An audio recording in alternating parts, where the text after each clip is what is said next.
Welcome to another episode of Just Cooking. I'm your host, Bassam Al-Alawi, aka Be The Maker on Instagram, of Darcine Cafe at the Bahrain National Museum. Boy, oh boy, do I have a dish for you today. It is so simple, but the flavors are so delicious, and I think they are perfect for spring, summer, right? It is an Italian dish today, well, my take on it, if you will, and it uses Conchaglioni Pasta. Conchaglioni comes from the word conch, which means shell, right? Because each of these looks like a giant shell, and they're beautiful because they're ribbed and they have this like cavity in the middle that holds on to the sauce, so you get a bite of that sauce with every bite of pasta. So the dish is very simple, right? You just have to make sure that all your ingredients are fresh, which is a staple of Italian cuisine. They rely on the freshness of produce, the freshness of ingredients. The ingredients I have today are the dried pasta shells, a bit of garlic, some cheese, and you can use Parmesan, pecorino, or if you want to be non-traditional, a white cheddar, but something that's mild and not really dark, right?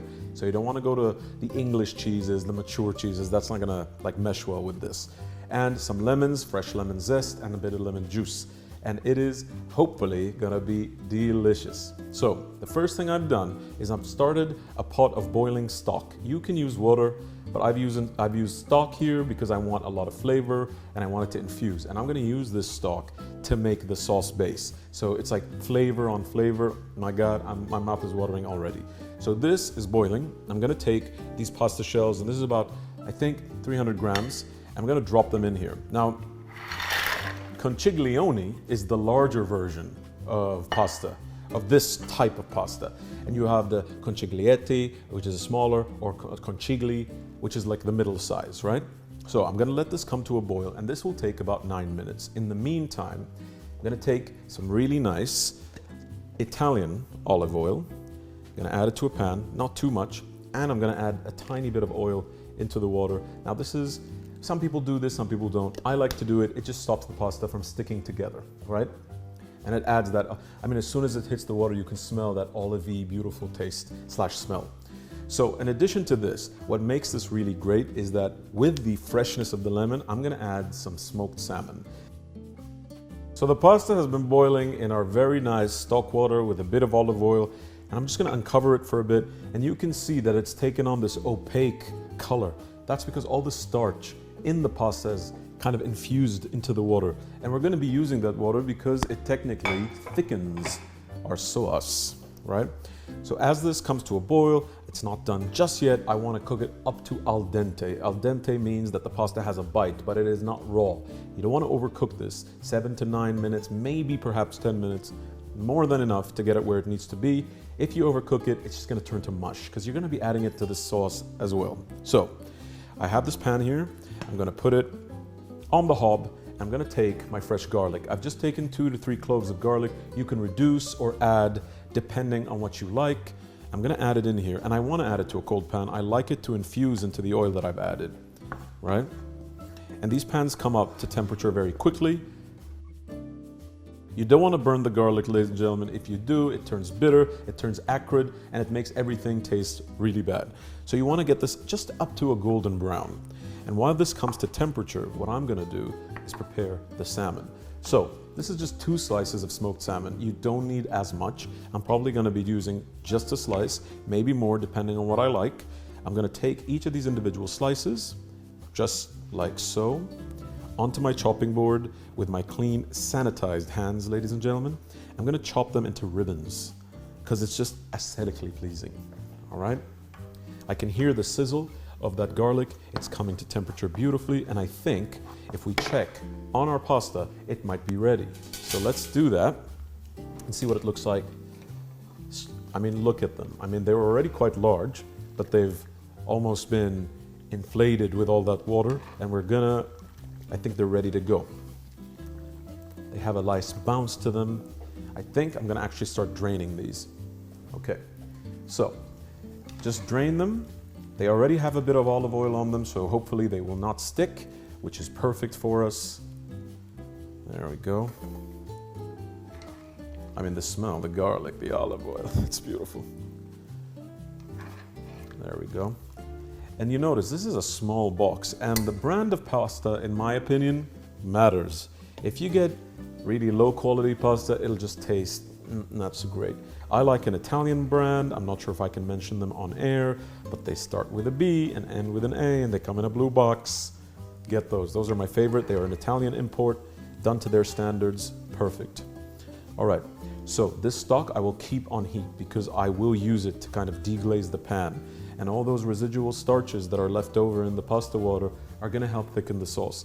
Now the cream version of this, and some Italian pastas, light pastas, don't utilize a lot of cream. I've chosen a slightly heavier one. We've used it before in our tiramisu episode with Bean Boat. It's called mascarpone.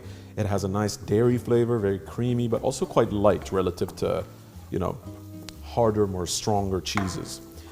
The garlic is getting a nice brown color. These pieces are quite small, and you don't want to overcook them because they will burn quicker than you can say pasta. So that's nice and beautiful. They're taking on a golden color around the edges. The pasta's sitting there, it's steaming a little bit, perfect. What I'm gonna do is take some of that pasta water and gently add it in here, right? And you can hear it boiling immediately. And by the way, you guys, I did season the pasta water because I want the pasta to have some salt in it, right? And I seasoned it, which means I'm not gonna season this until the end because you don't want it to get too salty, and there is a danger of that. Okay, I'm gonna let this come to a boil, and I'm gonna get back to chopping up that salmon of mine. So, now this is the salmon I'm gonna use to just gently fold it on itself, like so. Fold it on itself is what I tried to say as I minced my words. And I'm gonna just give it a rough chop into nice, beautiful ribbons. This is not a heavy fish dish, but the salmon, the smoked salmon, gives it this beautiful flavor that marries really well with the lemon that we're going to be adding. And this is lemon rind as well as lemon juice. Okay, perfect. So I'm chopping these up into nice ribbons. They have come together beautifully. I'm going to pinch the pasta a little bit as well, just to make sure it's where I want it to be in terms of its cook level. All right, so those ribbons are ready. This is the pasta. That's perfect. It's perfectly al dente. It's holding its shape. There's no white bit in the middle. Hopefully, it's going to taste good. When we come back, we're going to be adding beautiful ingredients to this. See you in a bit. So I've basically taken out one of the conchaglioni and I've given it a nice bite after sanitizing my hands, ladies and gentlemen, as one must in these times. And what I'm going to do, I've kind of reduced this because I don't want it to reduce so much that the salt concentrates and it ruins the dish for you. What we're gonna do now is I have 2 nice lemons and I'm gonna zest, unwaxed of course. I'm gonna take my microplane. You can use any zester, any kind of apparatus you have in your kitchen. I'm gonna just grate some of that lemon skin, lemon rind in there. And at this point, immediately, as soon as I add this, I'm hit with the smell of lemons, right? Fresh, pungent, delicious. And what I'm doing is I'm not adding the white bit, right? I'm not getting there. If I do, that pith is really bitter and it's gonna ruin it for you. All right, look at that, it's beautiful. I'm gonna garnish it with more lemon rind a bit later on, but what I'm gonna do at the moment is once I'm done zesting this beautiful lemon, get all of that residual leftover rind, beautiful. I'm gonna chop it in half. I'm gonna squeeze half of this juice in here, right? There we go. That's about right. Use your hands, get them nice and clean. Now, what we're gonna do is just boil this up. I'm gonna have a taste with one of my spoons over here and make sure that everything is balanced, as balanced as I want it. Please taste this dish as you go along. It is very simple, but it's easy to get it wrong. That's so good, you guys. I can taste the freshness of the lemon, the olive oil. The garlic is not too overpowering because it's kind of, it's macerating and cooking in that water. It's delicious. So at this point, I have the mascarpone cheese, right? And this is a very mild cheese and it will reduce the saltiness of this brothy concoction that we have over here. But what I'm gonna do first is take a small, tiny bit of the water from the stock and add it to the cheese. And you may ask, why am I doing that? I'm doing that because I want to temper the cheese. I don't want it to split on me, and it might, and that's okay. It doesn't ruin the flavor. I'm gonna take a clean spoon, okay? And I'm just gonna mash it up together. Try and get it as uniform as possible. Get it gets it up to temperature so that as soon as it hits the broth, there's no splitting, there's no oil coming away or milk fats or solids or anything like that. And you can tell immediately that it's kind of turning into a very nice consistent cream.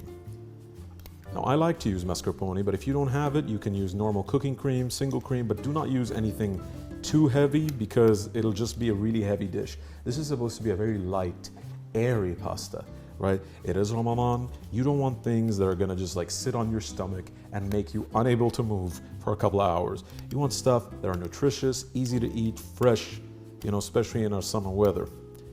All right, I'm gonna give that a mix, and I will use a whisk later on as I add it, right, to kind of break up any clumps that are there. But if the clumps remain, that's okay. Nice creamy clumps of mascarpone ain't gonna hurt anybody. So I've got the cream right there. I'm gonna add it in here. Beautiful. There we go. And by the way, you guys, since this has, you know, the acid or the kind of essential oils of the lemon, it tends to react to cream anything, right? And cause it to split. There we go. That's beautiful.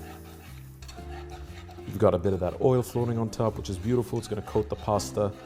I'm gonna let that boil away just a tiny bit. And what I'm gonna do is take those salmon ribbons and just add them in here. Let them cook a little bit. Even though they are technically smoked, which means they are not raw, but they will kind of absorb some of that broth and turn delicious. Now I'm gonna garnish this with a tiny bit of basil because I like that freshness, and I'm gonna add some basil in here. So let's do some of that. All right, so I take just a little bit of that basil. Lovely and fresh. Add the whole leaves, ladies and gentlemen. I can see the cream is already splitting. That's okay. Nice, fresh basil in here to give it that burst of freshness that we want. Now it's splitting, of course, because there's acid from the lemons and then that kind of cream. So it's not the most pleasant looking, but it's okay. It's gonna mix with the pasta, it's gonna coat the pasta, it's gonna look great. Lovely. And at this point, if you don't like the aesthetics of this, you can do something that is not really traditional. You can add a bit of cornstarch. For the sake of television, I might actually do that. And it'll kind of bring everything together, right? And slightly thicken the sauce. So when we come back, you're gonna see this slightly thickened up, and we're gonna add the pasta in here and toss it before plating it. See you in a bit. So this thickened up beautifully, and I think it can handle a bit of more salmon. So I've taken the rest of the salmon, I'm gonna add it in here. And you guys, the smell, it's thickened up perfectly. It's beautiful. This is a very generous amount of salmon. So now, before I pour this on the pasta, I'm gonna take that other half of that lemon and just squeeze it all over the pasta, right? So that I don't cook out that lemon juice flavor, that beautiful scent of lemon. We don't wanna do that. All right, hands are sanitized, ready to go. Use your apron as I do. And what I'm gonna do now is take this bowl of conchaglioni, which as you can see has not stuck together in a clump because of that olive oil. And I'm gonna add it directly into the sauce. There we go. Beautiful. And what you want to do at this point is you can add a bit of cheese. I have not chosen an Italian cheese today. I want something a little more accessible, so I've chosen a very mild cheddar, right? And this stuff is not very American or very British, so it's not going to ruin the kind of Italianness, if there is such a word, that I'm trying to go for here. Lovely. And I want to toss this just like so. And you can tell immediately that all those like shells are absorbing, drinking up the sauce, holding them in the middle, like so. You want to be gentle. You don't want to break up those pasta shells. They just look beautiful. I've already broken one. I can see that. Just give that a toss. Superb. I like the cornstarch trick because what it does, and not a lot, just like 2 teaspoons of the stuff is more than enough. Because I don't want this to be too heavy, right? Too much cream, too much this is a very Bahraini thing. Let's veer away from that and step into more Italian territory where things are just lighter and fresher, right? And more authentic, I feel. So this, you guys, is looking beautiful. Just gonna separate this, make sure that every single one of these shells has absorbed some of that sauce and there's salmon on every piece. What I'm gonna do now is take my other lemon and grate more of the zest in, as fresh as humanly possible. The freshness is what makes this sing. And you know, lemon, fish, it's perfect. It's a good match. I love that sound too, listen to that. You feel like you're accomplishing something of great import, even though it's just a lemon. So I think this is actually done. I'm gonna move these dishes aside and bring my beautiful bowl, which I will use to plate this. I'm gonna garnish it with a bit of cheese. At this point, you garnish with your pecorino or your Parmigiano or both, or whatever cheese that you like. But nothing like mozzarella, because that stuff is very like, you know, it needs heat. It doesn't cool very well. It kind of stays solid. You don't want that. So, put my bowl on the side, take my nice, beautiful, ready to go presentation bowl of choice, and I'm just gonna gently and carefully pour this in here, like so. Making sure that it's all covered with that sauce. Beautiful. Make sure to smell it. If it needs some more seasoning, you can just sprinkle some on top. I'm gonna make sure to turn this on, which is gonna beep a little bit, but that's okay. Welcome to the world of induction ovens. I'll move this to the side. And now, this is looking wonderful. Freshly sanitized hands. I'm gonna take some of that cheese for that added bit of tangy saltiness. I'm gonna place it on top, like so, and it'll melt using the residual heat of the sauce. And then, why not a sprig of beautiful basil, lay it right there in the middle, and there you go. And if you want, you can add more basil in there. Whatever your little heart desires, do that. It's for your family, it's for you guys. And that, ladies and gentlemen, is my Conchaglioni pasta with smoked salmon, lemon juice, lemon rind, a bit of cheese, and some sauce. It's delicious. I cannot wait for you guys to try this. And the bowl itself, I've chosen this, yes, because it does look like a shell. I'm that kind of genius. See you in a bit. And remember, have a blessed Ramadan. Stay grateful, stay safe, and stay blessed. See you next episode. Can't wait to try this.